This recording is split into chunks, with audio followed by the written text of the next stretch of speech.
Good afternoon, friends.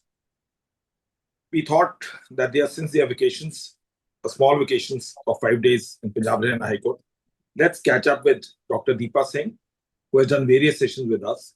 And especially once she has done sessions on POCSO, we wanted to understand the Romeo and Juliet law as to how it has been given the shape by the Supreme Court in respect of POCSO. And that is why she will be unlocking in usual a blend of Hindi and English. And we are glad that despite it's an odd time, she has accepted our invite. And we are also glad that people are watching us on the YouTube.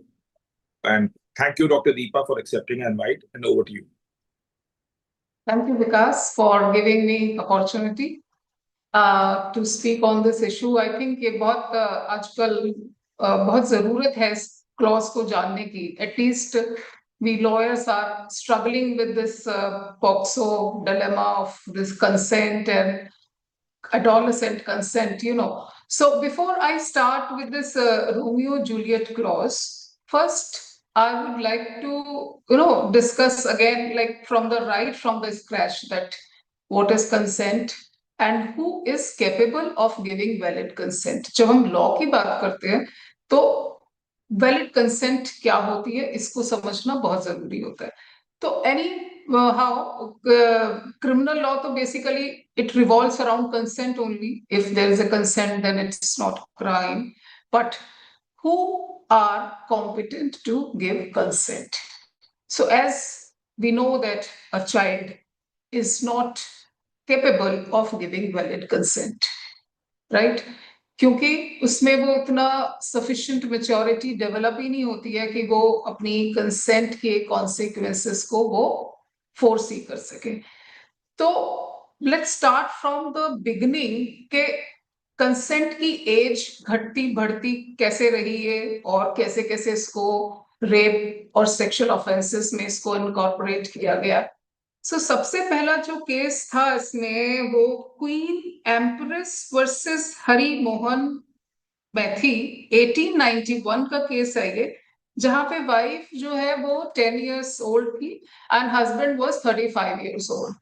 So she died after the sexual intercourse, but the husband was not prosecuted for rape because उस time में तो मतलब wife के साथ sexual relationship was not considered offense. So he was tried for 304A rash and negligent act के लिए. So that time, that age of consent was raised from 10 to 12. After that, 12 to 14. Then 14 to 16 in 1940. And finally 18 in 2012. We all are aware of this. So let's start with the little discussion on the rape also. In IPC, 375 defines rape, and the ingredients were not sufficient at that time. And there was exception too, which used to say that if the prosecutrix is 16 to 18 and it appears that she is a consenting party, then accused can get away with the offense of criminal liability or rape. So उसके बाद उसको भी misuse किया गया बहुत ज्यादा, because एक accused के साइड से टेंडेंसी आ गई कि वो हर केस में ये consent का प्ली लेने लगा, इसको एज अ डिफेंस लेने लगा. तो कुछ टाइम बाद फिर एविडेंस एक्ट में अमेंडमेंट हुई 114A कि if the party or prosecutor is saying that she is not a consenting party, then burden is on the accused to prove that she was a consenting party. So this is how this idea of rape and this consent evolved for the last so many years. Then in 2012, this Act, Prevention of Children from Sexual Offences 2012 is enacted and it was enforced. The main object of this act was to protect the children from sexual abuse, sexual exploitation, sexual offenses. So the main focus, the main intention of this act was to protect the children from sexual offences, exploitation, and abuse. And this act, I'll give you the just very brief introduction of this act. Right, it defines three kind of offences: penetrative sexual assault, sexual assault, and sexual harassment. Right, और साथ ही साथ ये एक category भी देता है जिसमें few categories हैं. अगर वो एक्सप्लॉयटेशन, असॉल्ट और हैरेसमेंट उस पर्टिकुलर कैटेगरी वाले लोगों के द्वारा होता है तो वो एग्रेवेटेड की कैटेगरी में फॉल कर जाता है. तो बेसिकली वो कैटेगरी क्या है? फिड्यूशरी रिलेशनशिप, जहां ट्रस्ट और प्रोटेक्शन जो है एक आप एक्सपेक्ट करते हो. फॉर एग्जांपल पुलिस स्टेशन है, कोई रिमांड होम है, कोई जेल इंस्टीट्यूशन है, स्कूल्स हैं, कॉलेज है, इस तरह से. या फिर इंसेस्ट्रस रिलेशनशिप में क्लोज फ्रेंड्स, कजन्स. सो जहां एक जो बेसिकली आपका बेस है रिलेशनशिप का वो ट्रस्ट है, उसको ब्रेक करते हो तो then there is a higher punishment. So वही जो पेनिट्रेटिव सेक्सुअल असॉल्ट है वो एग्रेवेटेड पेनिट्रेटिव सेक्सुअल असॉल्ट हो जाता है अगर वो उस कैटेगरी में फॉल करता है. So we as a lawyer we all know about this. Then there is a catch कहाँ है? जहां सेक्शन 19 है, 19 में it says that mandatory reporting होगी. फॉर एग्जाम्पल अगर पेरेंट्स भी केस नहीं दर्ज कराना चाहते, या एडल्ट है या माइनर है, या दो लोग कंसेंशुअल रिलेशनशिप में है, वो केस नहीं दर्ज कराना चाहते और उनको किसी वजह से हॉस्पिटल जाना पड़ जाए, for example the girl become pregnant, तो डॉक्टर जो है is duty bound to inform the police. तो प्रॉब्लम वहां से आती है कि there section 19 which says that there has to be a mandatory reporting of the offense. अब धीरे धीरे धीरे क्या हुआ कि जो है अब ये रोमियो जूलियट क्लॉज का, अगर हम इसका थोड़ा सा बैकग्राउंड समझे तो Romeo Juliet was a play by William Shakespeare. And इनका बैकग्राउंड भी आपको मैं बता दूं. The Romeo Juliet was in love with each other, but the families were very against each other. So what happened with the passage of time that families जो disapprove करती हैं अपने minor और adolescent love को या inclination को, so as a like weaponizing of you can say the law, वो case register करा देती हैं. एंड जो क्राइम भी नहीं है बेसिकली, जो सेक्सुअल एक्सप्लॉयटेशन ऑफेंस और हैरेसमेंट की डेफिनेशन में भी नहीं आता, वो भी एक इतना बड़ा केस बन जाता है. एंड क्योंकि इसमें बहुत ज्यादा पनिशमेंट है, बहुत ज्यादा इसमें स्ट्रिक्ट जो है इसकी इंटरप्रिटेशन भी है, because there is a presumption of culpability, presumption of mens rea, etc. There are like, it's a very very very strict act. So अब कुछ एडोलेसेंट लव अफेयर को भी इसमें पॉक्सो में सफर करना पड़ा.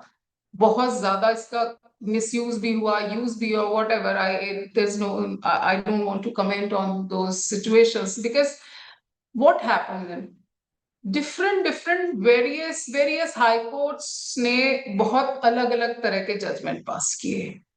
कहीं उन्होंने उसको सपोर्ट किया, कहीं कहा कि no, it's a narrow interpretation. The child is a child, child can not have the capacity to give valid consent. And जो भी इसका basically the POCSO currently treat any sexual activity involving a minor under 18 as an offense regardless of consent. So a sexual activity between two minor is an offense as per the narrow interpretation of the act.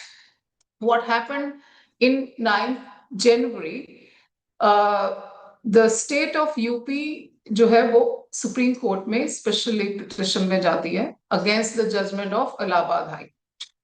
The brief facts of the case that there was a girl of 12 years of age. Mother was a complainant, and the case was registered against the accused under POCSO, and kidnapping, abduction. There were various other charges also. And Allahabad high court उसमें bell की stage पे bell दे देता है accused को, और कुछ recommendation भी देता है स्टेट गवर्नमेंट को कि because there was lot of inconsistency in the statement of the girl with regard to the age of the girl, and there was it appears to be a case of consensual relationship. Bell grant करने के साथ साथ जो high court ने बहुत सारी direction दी, उसमें ये भी था कि मैंडेटरी मेडिकल बोर्ड एग्जामिनेशन होएगा अगर जो है डॉक्यूमेंट सफिशिएंट नहीं है और there is a inconsistency with regard to the age of the prosecutors or the victim. Then the state of UP went in appeal to the Supreme Court. On 9 January, double bench का एक judgement आया, उसमें बहुत अच्छे से examine किया गया honourable supreme court ने, और स्टेट की अपील को अलाउ करते हुए ये कहा कि I will read the important paras of this judgment. It says that the state of Uttar Pradesh to necessarily have a medical examination of the victim conducted with the particular intent to determine the age of victim, as also holding that a bail court would be empowered to entertain challenges to the document produced to establish the age of the victim. The importance of medical examination in the harrowing crime of sexual assault cannot be overstated. It is not merely a record of injury or a catalogue of biological traces. It is the voice of the body speaking when words falter and memory travels. The court could not have passed directions that go against clearly stated legislative intent under Section 94 of the JG Act. The determination of the age of victim is a matter of trial, and the presumption which is accorded to the documents enumerated under the section has to be rebutted there, for that is the appropriate forum to do so, not the bail court.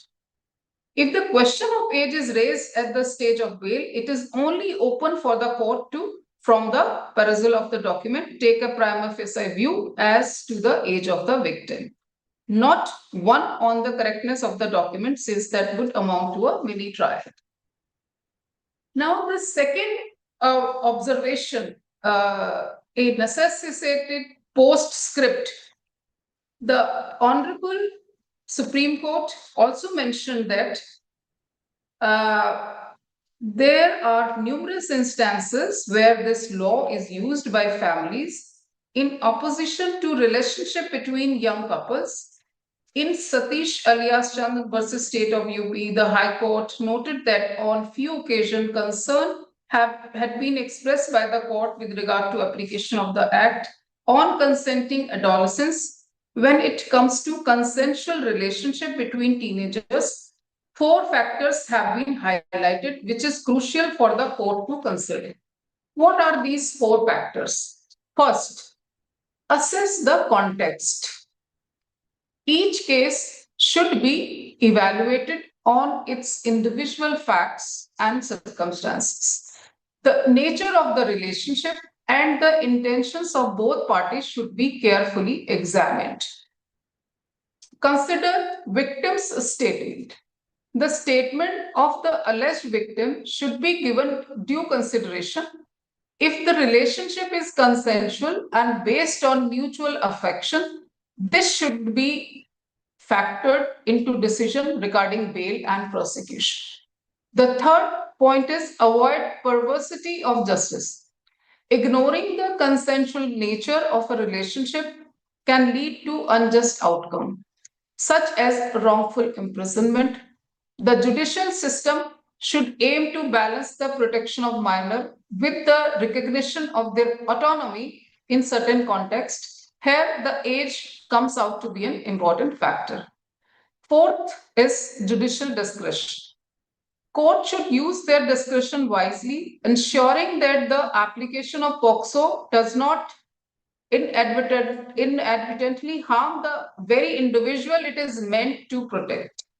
Right. So there are four points, key features of this judgment, and considering that the repeated judicial notice have been taken of the misuse of these law, let a copy of this judgment be circulated to the Secretary, Law, Government of India, to consider initiation of step as may be possible to curb this menace, inter alia, the introduction of Romeo Juliet Clause, exempting genuine adolescent relationship from the stronghold of this law, enacting a mechanism enabling the prosecution of those persons who, by the use of these laws, seeks to settle scores, etc.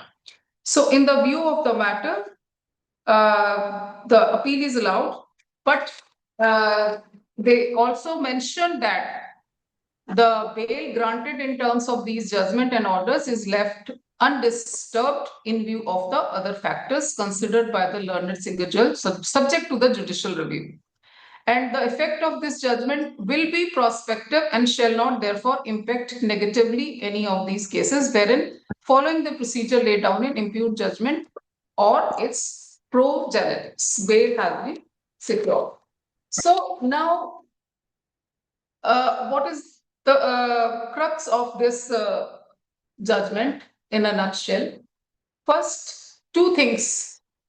First is age determination. Age determination has to be in terms of the Juvenile Justice Act, Section 94. Where in Section 94, there is a hierarchy, there is a category like first school leaving certificate, matriculation certificate, or that. If that is not available, then the medical examination should be ordered as a last resort. You cannot pick and choose. So the determination of age should be as per the Juvenile Justice Act. And at the stage of bail, the judge has to see that prima facie, the judge cannot convert it into a mini trial, cannot go into the detail of the age of the victim. And the second is that if there are reasons to believe that both are very close to the adolescent or close to the majority, like 16 years of age of a girl and 19 years of boy or 24, like there is no age gap as such. And the base of the relationship is only affection, natural love, or romantic inclination, and there is no trace of exploitation, blackmailing, misrepresentation, fraud, etc., then the court or law should respect the adolescent romantic inclination and their autonomy of their body. So this is, in a nutshell, this the crux of this judgment. But what will happen after that? The Supreme Court only recommended these to be included. But if I take you back in 2011, the original bill already had this legislative awareness of this issue. It included a proviso to that effect in Section 3 and 7. This age difference of say 16 to 18, Ministry of Women and Child Development supported this proviso. However, Parliamentary Standing Committee recommended removal of these exceptions. So I think I don't know what will happen, but right now the government or central government is not responded. Though these clauses are not new, they're new to India, but we have taken inspiration from US. In US, it was included, in Australia, in Germany, in Japan also. They have these clause, Romeo and Juliet clause, which protect the minor love affair of the minor couples. So again, the idea, or maybe the paradox, we can say that in JJ Act also, the age was amended number of times. In 2015, there was a specific category carved out in case of heinous offenses. In JJ Act, there are 3 types of offenses: petty offenses, serious offenses, and heinous offenses.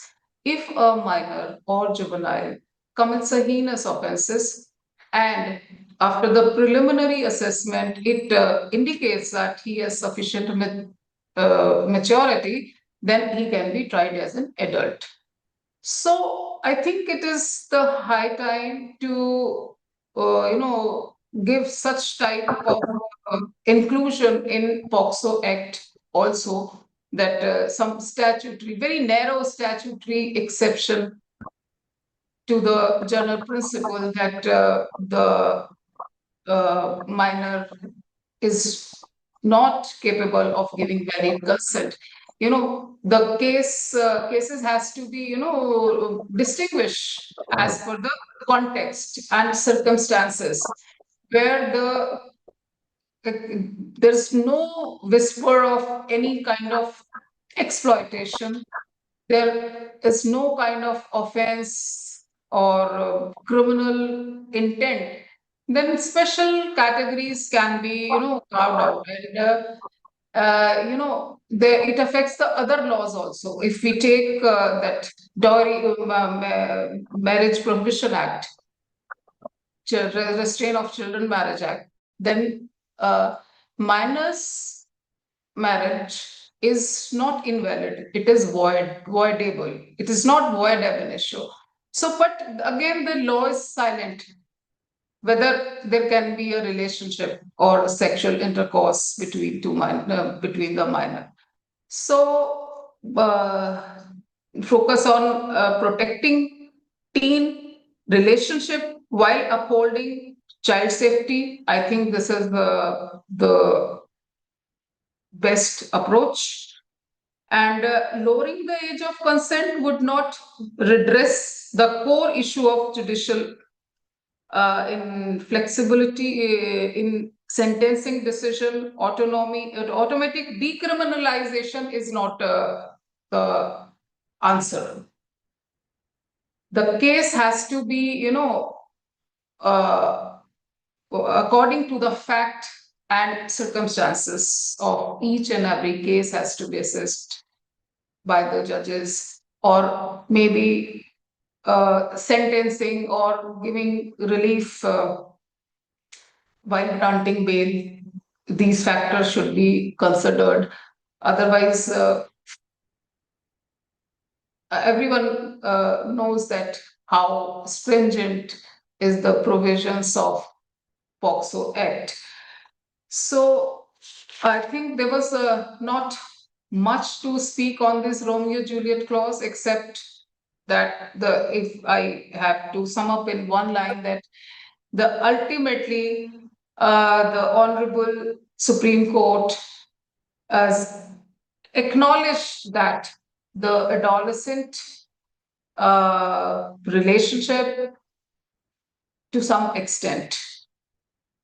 So if there are any questions or debate, because it is not such a topic is such that no unilateral approach will be sufficient. If we can interact, if we can ask question answers, then the debate can get better. Yeah. So what is Does Indian law formally recognizes such clauses under the POCSO Act, though you have explained it?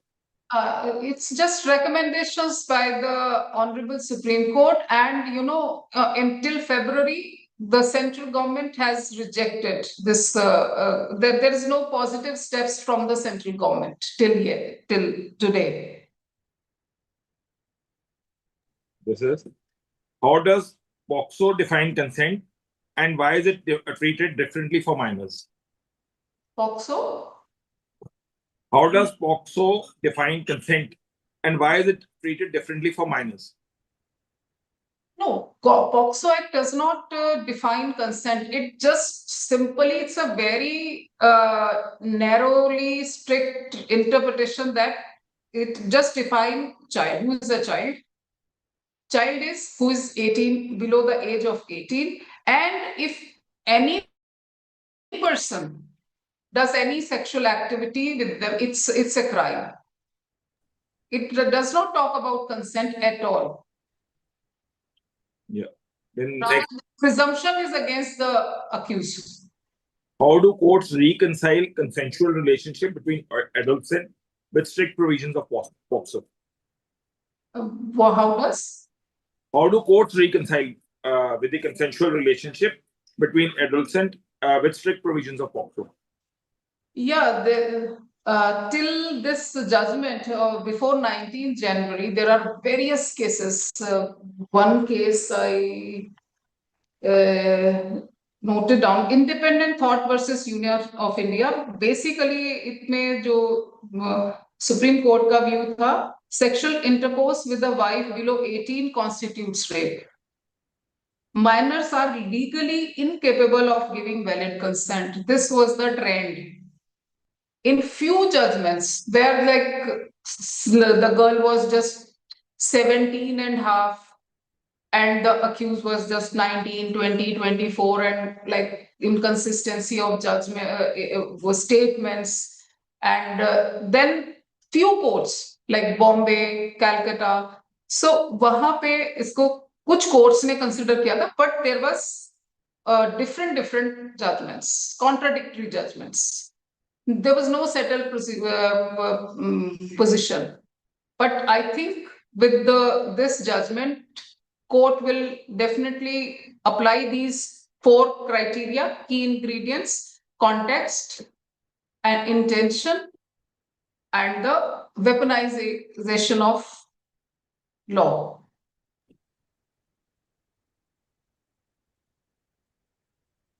Are there any factors which the court considers while granting bail in such cases?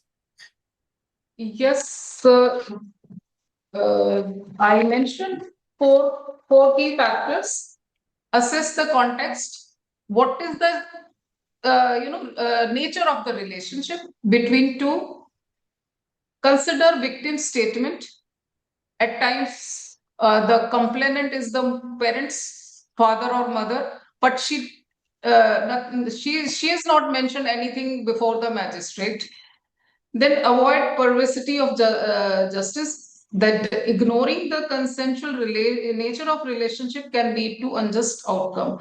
So judicial discretion also. So there are 4 points, I think, that would really help in actually genuine adolescent romantic relationship. So thank you for sharing your knowledge. And I'm seeing that on the YouTube, it's already, people are liking it and they're watching it more. And those who want to see the earlier sessions by Dr. Deepa Singh, they can log into Beyond Law CLC channel and they can watch it. Thank you, everyone. Stay safe, stay blessed. Thank you, Vikas.